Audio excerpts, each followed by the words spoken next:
Hey students, welcome back to my YouTube channel Zarina's accounting classes. आज के video में हम सीखेंगे कैश बुक से रिलेटेड एक और क्वेश्चन। इस क्वेश्चन में लगभग सारे पॉइंट्स कवर होने वाले हैं। कुछ नई चीज़ें भी आपको सीखने को मिलेंगी और ये क्वेश्चन थोड़ा सा लेंथी होने वाला है, तो हम कोई टाइम वेस्ट किए बिना इस वीडियो को जल्दी से स्टार्ट कर देते हैं। बट मेक श्योर कि आप इस वीडियो को एंड तक ज़रूर देखें ताकि आपको पूरा क्वेश्चन भी समझ में आए, कैश बुक का पूरा कॉन्सेप्ट भी समझ में आए और अगर कोई नए पॉइंट है तो वो भी ज़रूर समझ में आए। And please like, share and subscribe to my channel. तो जैसा आप स्क्रीन पर देख सकते हैं, ये फॉर्मेट है सोल्यूशन का और आज का जो क्वेश्चन है वो हम डायरेक्टली बुक में से देख लेते हैं। So this is your question जो कि आप स्क्रीन पर देख सकते हैं। ये बुक में से क्वेश्चन लिया गया है और आप इसका स्क्रीनशॉट ले लीजिए ताकि आपको बाद में समझने में या रिवाइज करने में आसानी हो। तो आई होप कि आपने इसका स्क्रीनशॉट ले लिया होगा। अब इस क्वेश्चन को हम सॉल्व करने की कोशिश करेंगे और उसके लिए फॉर्मेट मैंने पहले ही आपके लिए हमेशा की तरह बना दिया है। तो जैसा कि आप स्क्रीन पर देख सकते हैं, ये रहा फॉर्मेट इसके सोल्यूशन के लिए और जल्दी से हम इस क्वेश्चन को सॉल्व करना स्टार्ट करते हैं।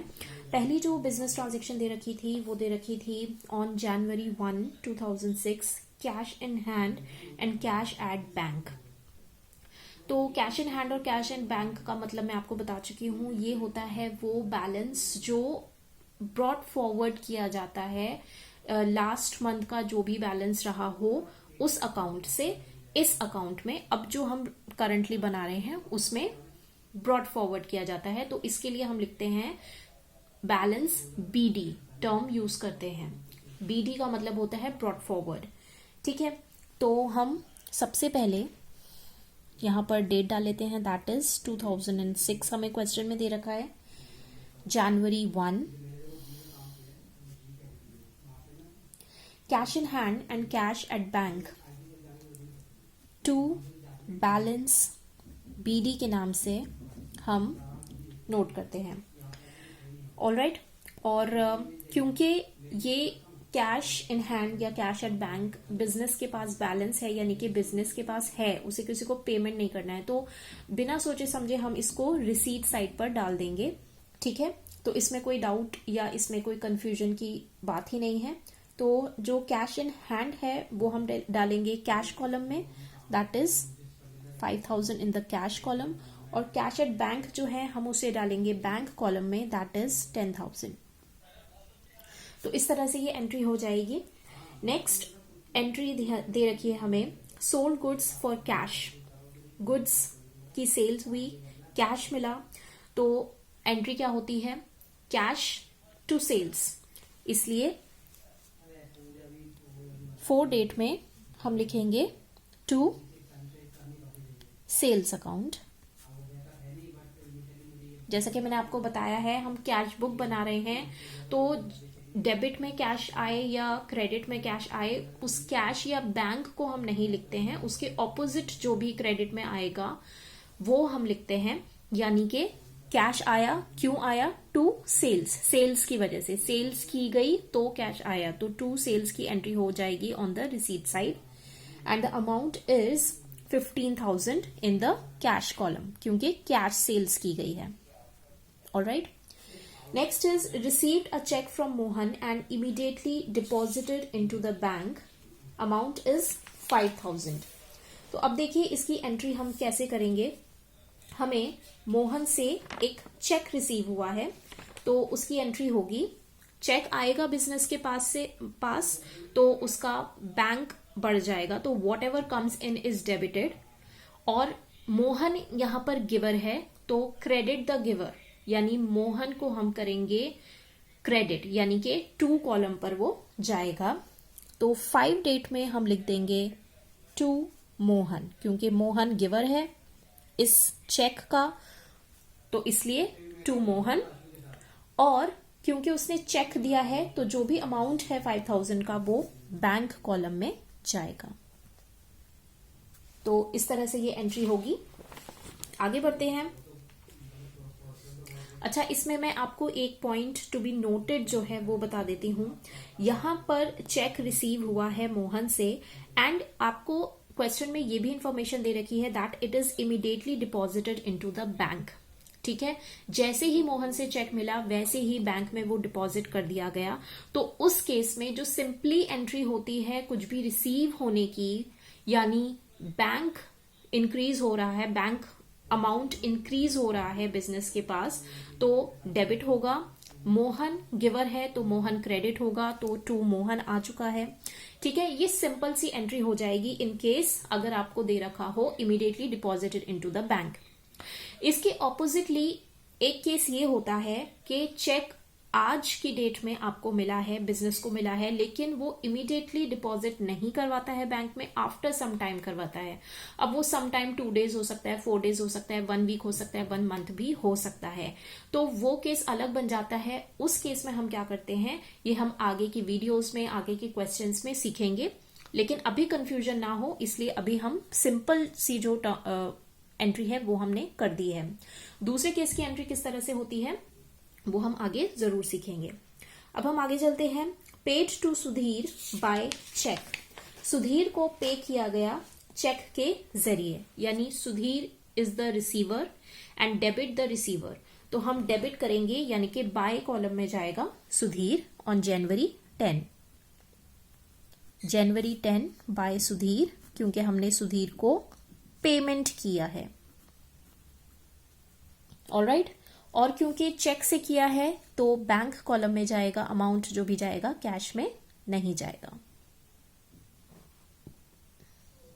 ऑलराइट, चलिए आगे बढ़ते हैं। नेक्स्ट है पेड फॉर ट्रैवलिंग एक्सपेंसेस। तो जैसा कि हम सब जानते हैं कि बिजनेस के लिए कोई भी एक्सपेंस जो है, all expenses and losses are debited, तो ये भी डेबिट किया जाएगा, यानी कि बाय कॉलम में आएगा। 11 डेट मैं शॉर्ट में डाल रही हूं, बाय ट्रैवलिंग एक्सपेंसेस। मैं शॉर्ट में लिख देती हूं, मेरे पास स्पेस कम है। Travelling expenses account. तो इसके लिए 2500 जो पे किया गया है वो कैश में जाएगा, क्योंकि बैंक या चेक ऐसा कोई टर्म यूज नहीं किया गया है। तो जब कोई ऐसा टर्म यूज ना किया जाए तो हम कैश में ही उसको अज्यूम करके चलते हैं कि कैश कॉलम में ही अमाउंट आएगा। आगे है cash purchases and that is 12,000। तो परचेजेस मींस बिजनेस के पास से पैसा गया होगा, तो अगेन डेबिट होगा, यानी कि पेमेंट साइड पर आएगा। तो 15 डेट में बाय परचेजेस अकाउंट हम एंट्री करेंगे। कैश परचेजेस है इसलिए कैश के कॉलम में अमाउंट जाएगा, दैट इज 12,000। ऑलराइट, नेक्स्ट है कैश सेल्स। 16 डेट में है एंड द अमाउंट इज 11,000। तो सेल्स की एंट्री होती है, कैश आता है, कैश कम्स इन, तो cash debited to sales, sales credit पे, यानी कि टू साइड पर आती है। तो 16 डेट में हम लिख देंगे to sales account, that is 11,000 की सेल्स हुई है, कैश सेल्स हुई है इसलिए कैश के कॉलम में जाएगा। Next is purchased machinery and payment made by cheque 6,800। Machinery purchase की गई है कैश में, साफ साफ दे रखा है कैश में परचेज की गई है। तो मशीनरी खरीदना बिजनेस के लिए एक एक्सपेंस है, पेमेंट करनी पड़ेगी बिजनेस को, तो अगेन मशीनरी होगी debited, by machinery to cash. तो बाय मशीनरी हम पेमेंट साइड पर एंट्री करेंगे, by machine account. Alright, and the amount is 6,800। Cash में खरीदी गई है तो कैश कॉलम में जाएगा। Next is paid wages for erection of above machinery. इसी मशीनरी की इरेक्शन के लिए वेजेस पे किए गए 421 डेट में। ऑलराइट, अब 21 डेट में हम एंट्री क्या करेंगे, वेजेस भी कर सकते हैं, वेजेस दिए गए हैं, या फिर मशीनरी की इरेक्शन के लिए ये वेजेस दिए गए हैं, तो हम इसको मशीनरी अकाउंट में भी डाल सकते हैं। तो आप दोनों तरह से, दोनों नामों से एंट्री कर सकते हैं। आप बाय वेजेस अकाउंट भी कर सकते हैं या बाय मशीनरी अकाउंट भी कर सकते हैं, बट बेटर या बेस्ट यही रहेगा, क्योंकि मशीनरी के ऊपर वेजेस, मशीनरी की इरेक्शन के लिए वेजेस दिए गए हैं, तो इसलिए मशीनरी अकाउंट में ही वो डाले जाएं। इसलिए यहां पर मैं एंट्री करूंगी मशीनरी अकाउंट में, ना कि वेजेस अकाउंट में। तो बाय मशीन अकाउंट में लिख देती हूं 400 वेजेस दिए गए हैं, दैट इज कैश। आगे देखते हैं, कैश डिपॉजिटेड इनटू बैंक 5000। अब देखिए ये जो है बहुत ही इंपॉर्टेंट पॉइंट है, जो नया भी है आपके लिए। इसकी एंट्री आपको कैसे करनी है वो मैं आपको पहले डिटेल में बता देती हूं। देखिए यहां पर है कैश डिपॉजिटेड इनटू बैंक, यानी कि बिजनेस की तरफ से कैश जो है बैंक में डिपॉजिट किया गया। तो एक तरफ तो बैंक अकाउंट में अमाउंट बढ़ा, तो बिजनेस के लिए बैंक अकाउंट का अमाउंट बढ़ा, लेकिन कैसे बढ़ा? जब बिजनेस के पास से कैश गया, क्योंकि कैश डिपॉजिट किया गया है। तो यहां पर बिजनेस के पास आ भी रहा है और जा भी रहा है, ठीक है। तो ऐसे केस में जिसमें कैश भी इन्वॉल्व हो, बैंक भी इन्वॉल्व हो, ऐसी एंट्री को हम कहते हैं कॉन्ट्रा एंट्री। यानी इस ट्रांजैक्शन के लिए हमें एक कॉन्ट्रा एंट्री पास करनी होगी, यानी बिजनेस के पास बैंक अकाउंट जो है वो बढ़ेगा और कैश जो है वो कम होगा। तो जो चीज बढ़ती है, जो चीज आती है, जो इंक्रीज होती है, वो डेबिट में जाती है। तो हम डेबिट में यानी कि बाय कॉलम में लिखेंगे bank account, by bank account, alright. और बैंक में क्या गया है? कैश गया है बिजनेस के पास से, तो इसकी एंट्री हम यहां पर भी करेंगे, and that is to cash account, alright. वैसे भी अगर आप देखें तो कैश डिपॉजिटेड इनटू बैंक की यही एंट्री होती है। बैंक इंक्रीजेस तो bank should be debited by bank account, and cash goes out तो टू कैश अकाउंट, ठीक है। तो ये तो सिंपली वही एंट्री हो गई जो हमने जर्नल एंट्रीज में सीखा था, बेसिक। लेकिन अब इसमें करना क्या है वो हम सीख लेते हैं। सबसे पहले तो ऐसी एंट्री को, जैसे कि मैंने बताया, जिसमें कैश और बैंक दोनों इन्वॉल्व हो, उसे हम कॉन्ट्रा एंट्री कहते हैं।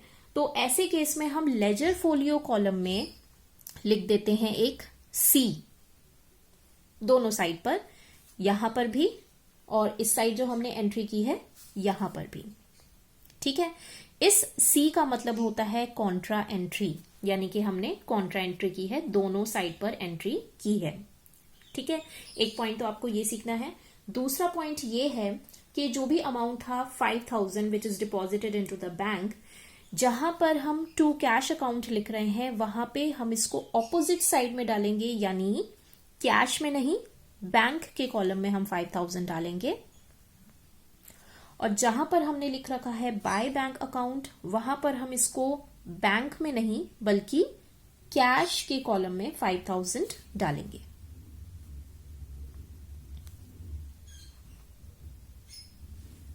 ऑलराइट, तो ये आपको बहुत ही ध्यान से एंट्री करनी है और ये बहुत ही इंपॉर्टेंट पॉइंट है, ठीक है, और आपके लिए नया भी है, तो ये पॉइंट मैंने आपको अच्छे से बता दिया है। चलिए आगे बढ़ते हैं। Withdrew from bank for office use. अब 22nd डेट में ऑफिस यूज के लिए बैंक से विथड्रू किया जा रहा है, तो ये बिल्कुल ऑपोजिट एंट्री हो जाएगी। यहां पर केस बनेगा विड्रॉवल का, ठीक है। तो डिपॉजिट के लिए जब हम एंट्री करते हैं बाय बैंक टू कैश, तो विड्रॉ के लिए उसकी ऑपोजिट एंट्री होगी। विड्रॉ किया बिजनेस ने, यानी कि बिजनेस के पास कैश आएगा और बैंक जो है वो कम हो जाएगा, बैंक अकाउंट जो है वो उसमें डिक्रीज आएगा। तो इसकी बिल्कुल ऑपोजिट एंट्री होगी। यहां पर एंट्री होगी बाय कैश, क्योंकि कैश इंक्रीज हो रहा है तो बाय कैश अकाउंट, और डिक्रीज क्या हो रहा है? बैंक अकाउंट जो है डिक्रीज हो रहा है एक पर्टिकुलर अमाउंट से, तो to bank account. Alright, again this is also a contra entry, तो हम ये सी जरूर डालेंगे, ठीक है। और अमाउंट जो भी है दैट इज 7,500। जहां पर बैंक अकाउंट है वहां पर हम इसको कैश के कॉलम में डालेंगे, और जहां पर हमने लिखा है कैश अकाउंट वहां पे हम इसको बैंक में डालेंगे 7,500। ऑलराइट, चलिए आगे बढ़ते हैं।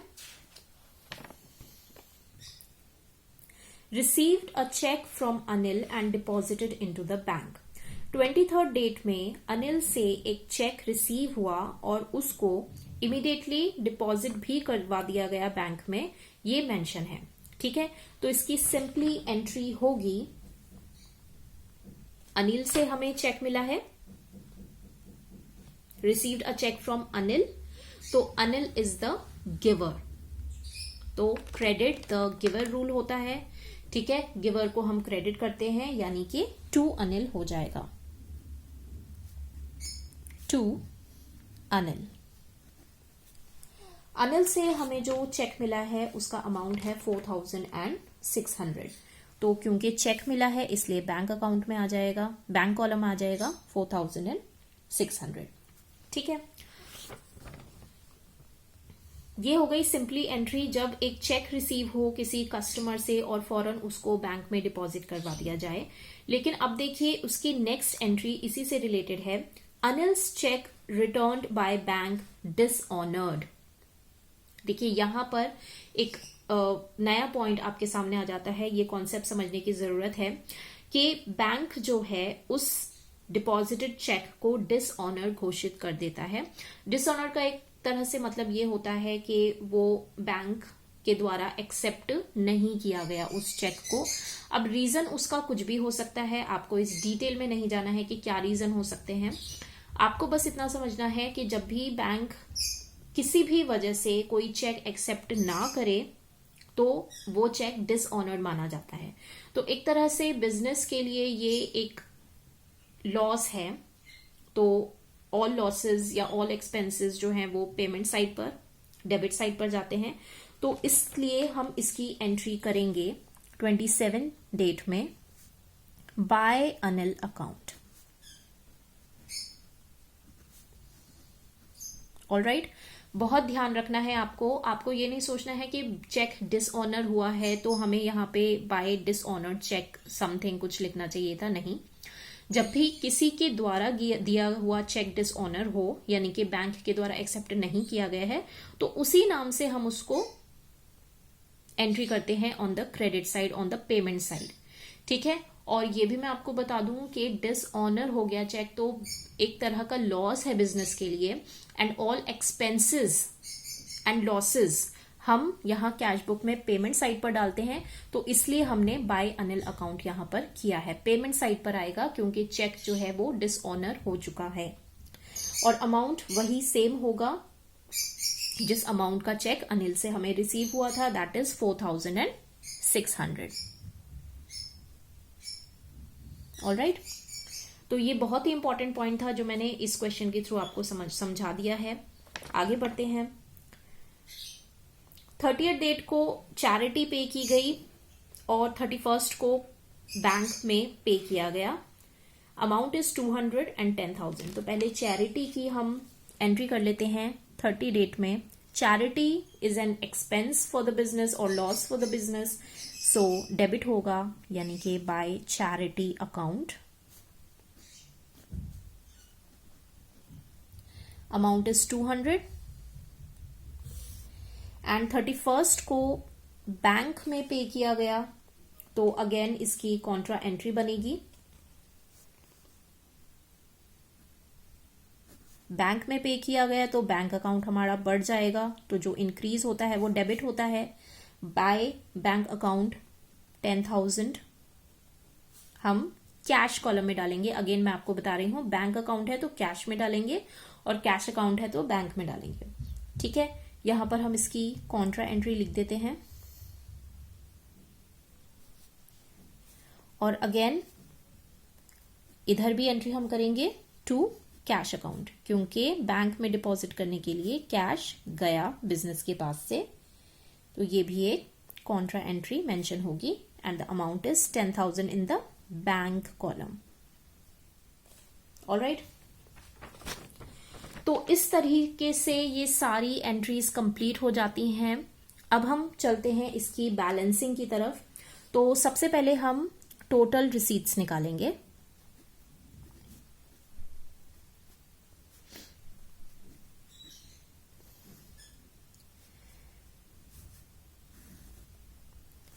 टोटल करने के बाद हमें मिलेगा यहां पर 38,500 एंड यहां पर हमें मिलेगा 34,600। अब चलते हैं इधर टोटल पेमेंट्स की तरफ।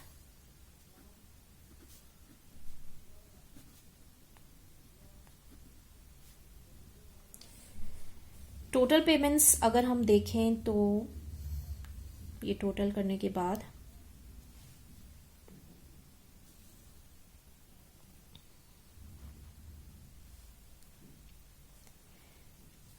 $36,900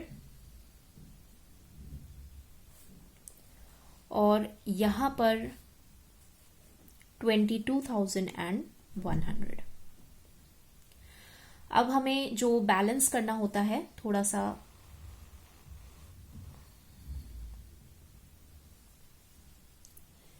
बैलेंस करने के लिए हम दोनों का डिफरेंस निकालते हैं। यहां पर है 38,500, यहां पर है 36,900। तो जो बैलेंस आएगा उसको हम लिखते हैं बाय बैलेंस CD। इस CD का मतलब होता है कि इसको हम कैरी फॉरवर्ड करेंगे इन द नेक्स्ट मंथ और ये हमेशा last date of the month पे निकाला जाता है। तो बैलेंस आ जाएगा, इनको माइनस करने के बाद 1600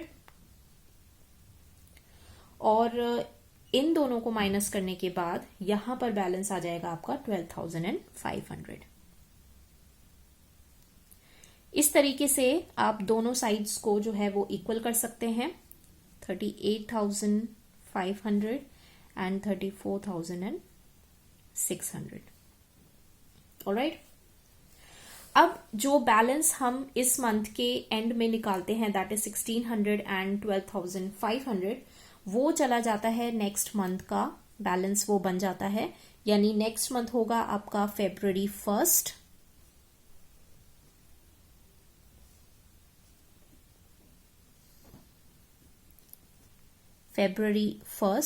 यहां पर ये बैलेंस बन जाएगा टू बैलेंस BD, यानी कि इसको ब्रॉड फॉरवर्ड किया गया है और ये जो बैलेंस था वो यहां पर आ जाएगा, दैट इज 1600 एंड 12,500। तो इस तरीके से ये क्वेश्चन पूरा कंप्लीट होता है। आई होप आपको इस क्वेश्चन के जरिए जो नए नए पॉइंट सीखने को मिले वो अच्छे से समझ में